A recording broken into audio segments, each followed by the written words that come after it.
Pourquoi cet homme enchaîné ne pouvait-il pas devenir citoyen? Dans les colonies françaises du XVIIIe siècle, la réponse réside dans un système conçu pour maintenir une hiérarchie raciale et économique. Les chaînes physiques symbolisent des barrières bien plus profondes, légales, culturelles et sociales. Cette vidéo explore ces mécanismes d'exclusion. Au XVIIIe siècle, la France bâtit un empire sur l'exploitation. Les colonies, comme Saint-Domingue, produisent 40% du sucre mondial grâce au travail forcé. Cette richesse dépend d'un ordre social strict, les esclaves noirs en bas, les colons blancs en haut. Le système colonial institutionnalise leur exclusion de la citoyenneté. Le Code noir, édicté par Louis XIV, réduit l'esclave à l'état de bien meuble, article 44. Il interdit tout mariage interracial, tout affranchissement sans autorisation, et punit de mort les esclaves fugitifs. Ce texte légalise la déshumanisation, créant une barrière juridique infranchissable vers la citoyenneté. La société coloniale est une pyramide à 3 niveaux. 500 000 esclaves noirs en bas, 30 000 affranchis métis au milieu et 40 000 colons blancs au sommet.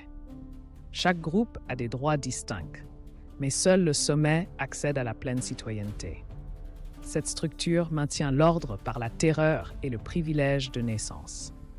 Au siècle des Lumières, des savants comme Buffon classent les races humaines en une échelle de valeurs. Les Noirs sont décrits comme inférieurs intellectuellement et moralement. Cette pseudo-science légitime l'exclusion.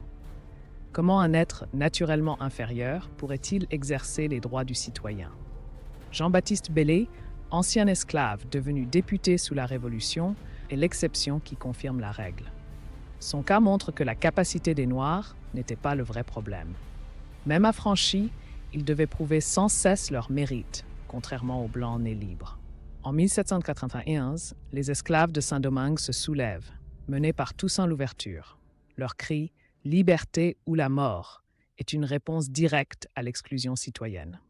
Cette révolution, bien que victorieuse, sera effacée des mémoires françaises, car elle révèle la violence du système colonial.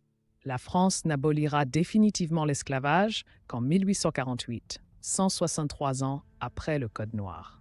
Ce délai montre comment l'économie prime sur les droits. Même après l'abolition, les anciens esclaves des colonies ne jouiront pas des mêmes droits que les citoyens métropolitains. Aujourd'hui, les dom-toms héritent de cette exclusion.